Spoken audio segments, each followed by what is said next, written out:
감염 위협이 증가해버려요. 부작용이 발생할 가능성이 높아져요.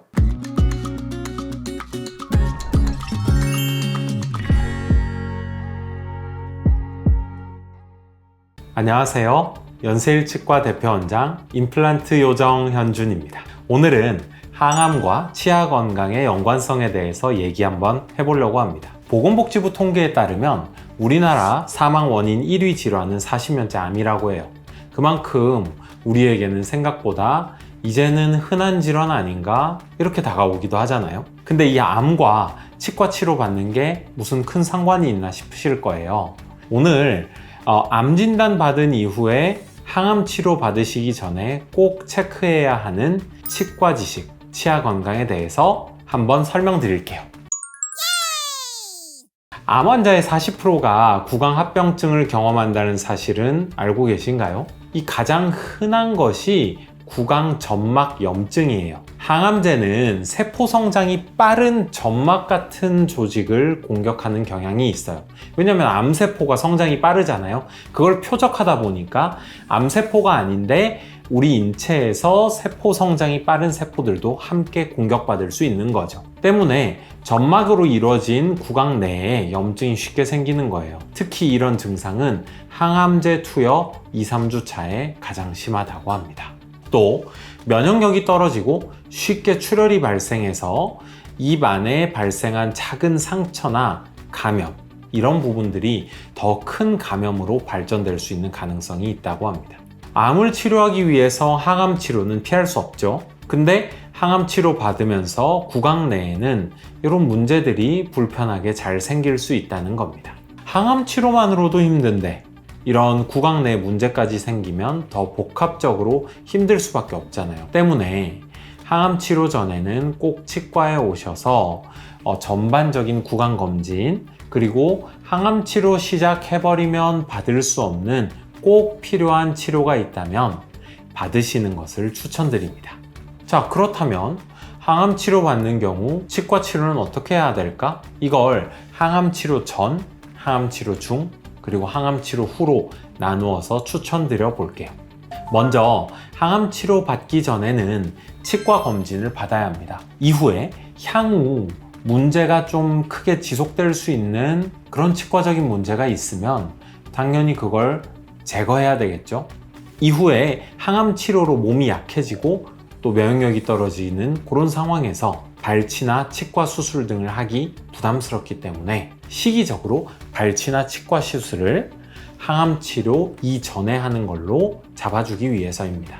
항암 약제를 통해서 화학 항암 치료로 면역이 억제돼 버리면 감염 위협이 증가해 버려요. 그렇기 때문에 작은 치과적인 문제라도 필요하다면 항암 치료 전에 미리 치료하고 위험을 제거해야 합니다. 이 치료가 불가능한 치아나 뿌리가 남은 치아가 만일에 있었다.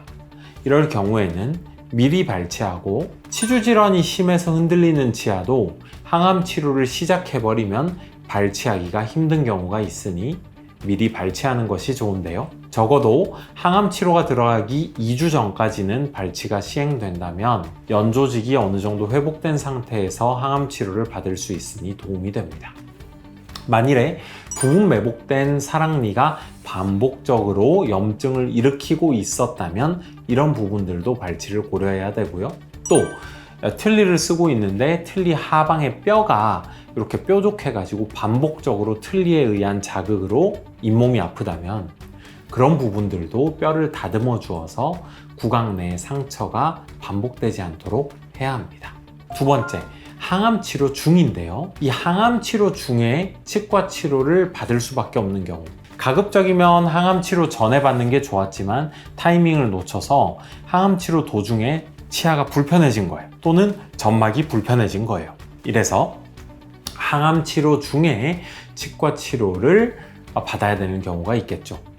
이때는 방사선 치료를 받는 경우에는 좀 위험할 수 있으니까 방사선 치료가 어느 정도 끝난 다음에 치과 치료 받는 게 좋습니다. 혈액학적으로는 환자의 혈액학적 상태가 양호할 때 치료받을 수 있으니까 의사와 상의가 필요하고요.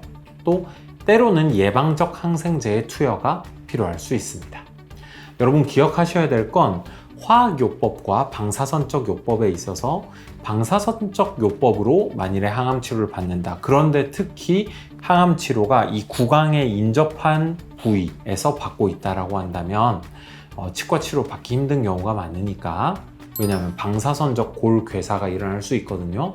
때문에 의료진과 반드시 논의가 필요하겠고요. 만일에 화학적 요법으로 항암 치료를 받으실 때도 역시 치과 치료를 받을 수 있는 경우가 많습니다만 담당 주치의 의료진과 서로 협진을 해서 치과 치료를 진행할 수 있다는 거 잊지 마세요.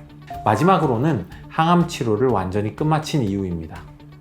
이때부터는 모든 치료가 가능한 경우가 많습니다. 하지만 항암 치료를 받은 환자는 어디에 암이었느냐에 따라서 구강 건조증이 발생할 가능성이 있고요. 또 침이 마르면 치아 우식증이 쉽게 생깁니다. 뿐만 아니라 아까 말씀드렸듯이 이 인접 부위인 턱 부위에 방사선 치료를 받은 경우에는 골괴사증이 발생할 확률이 있는데 상대적으로 위험한 합병증이기 때문에 치아 발치 시에는 주치의와의 협진 하에 주의 깊게 살펴보고 시행해야겠습니다.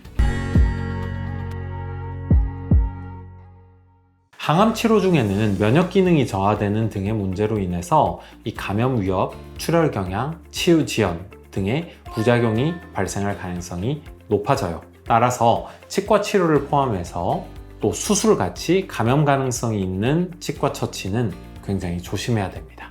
이 때문에 항암 치료 이전에 적절한 치과 검진 그리고 평가를 통해서 문제의 소지가 있는 치아를 빨리 치료하거나 꼭 필요하다면 발치를 선행하는 것이 중요하고요. 항암 치료 중에는 조금 적극적인 또 침습적인 치과 치료는 제약이 있습니다. 항암 치료 완료 후에도 구강 합병증 발생률이 높은 만큼 치료를 잘 받고 구강 위생에 더더욱 신경 써야 한다는 점도 명심해야 합니다. 때문에 항암 치료를 받아서 이런 부분을 고려해야 되는 환자분들은 상담을 잘하고 치료를 잘하며 관리를 섬세하게 해줄 수 있는 치과 선택이 무엇보다 중요합니다. 현재 항암을 준비하고 있거나 주변에 항암 치료를 준비하고 계시거나 받으시는 환자분, 특히 그러한데 치아가 불편한 환자분이 계신 분이라면 이 영상이 조금이나마 힘이 되면 좋겠습니다. 감사합니다.